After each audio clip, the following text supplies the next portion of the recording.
மிதுன ராசி நேயர்களுக்கு இந்த குரு பயிற்சி எப்படி இருக்கு? மிதுன ராசிக்காரர்கள் இப்போதைக்கு பார்த்தீங்கன்னா இந்த குரு பயிற்சி அவங்களுக்கு சொல்கிறது என்ன அப்படின்னா, 32 வயதை கடந்தவர்கள் கொஞ்சம் நிம்மதியாக அப்படி கொஞ்சம் உட்காரலாம். 32 வயதுக்குள்ளே இருக்கீங்க அப்படின்னா நிதானமாக இருங்க.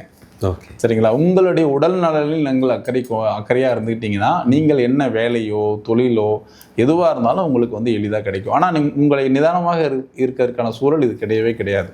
ஓகே, நீங்கள் தொடர்ச்சியாக பார்த்தீங்கன்னா ஒரு முடிவெடுப்பீங்க, யாரையும் கேட்க மாட்டீங்க. அப்படி தான் உங்களுக்கு இந்த குரு பயிற்சி இந்த நிலையில் அப்படி இருக்கும்.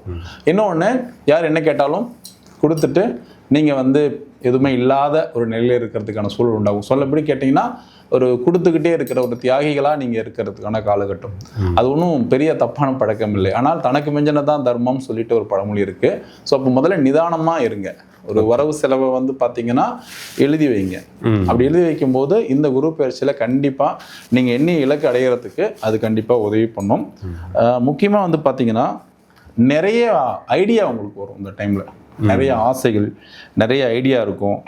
அதில் இப்போ ஆபத்தான விஷயங்கள் இருக்கும். ஆனால் ரொம்ப அசால்ட்டாக ஹேண்டில் பண்ணிடலான்ற நம்பிக்கை ஓவராக வரும் இந்த டைமில்.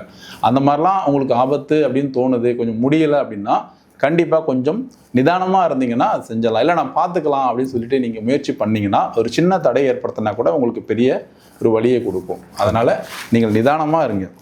ஓகே, இன்றைக்கி செய்யலாம் அப்படின்னா ஓகே, அதை நாளைக்கு செய்யுங்க. நிச்சயமாக உங்களுக்கு அது சரியாக இருக்கும்.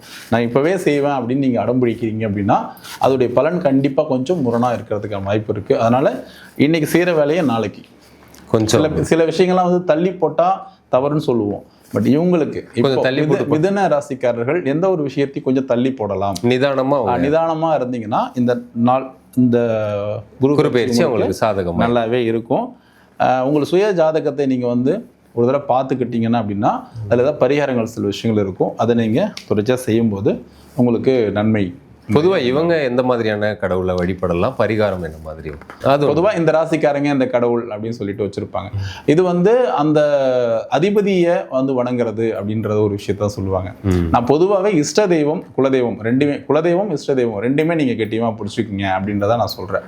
ஸோ மிதுனம் அப்படின்னும் போது இப்போது அவர்கள் யாரை வழங்க தடைகள் நிறைய இருக்கும் அப்படின்றதால விநாயகர் வழிபாடு, பிள்ளையார்பட்டி விநாயகர், பிள்ளையார்பட்டி விநாயகரை வணங்குறது நல்லது. அந்த படத்தை கூட வச்சுக்கிறது ரொம்ப ரொம்ப அந்த கற்பக விநாயகர். ஆமாம், கண்டிப்பாக பிள்ளையார்பட்டி கற்பக விநாயகர் படத்தை அவங்க வச்சுக்கிட்டு வணங்கினாங்க அப்படின்னா அந்த தடைகள் எல்லாம் விலகாததுக்கான சூழல் எளிமையாக உண்டாகும் மிதுன ராசிக்காரர்களுக்கு. ஓகே.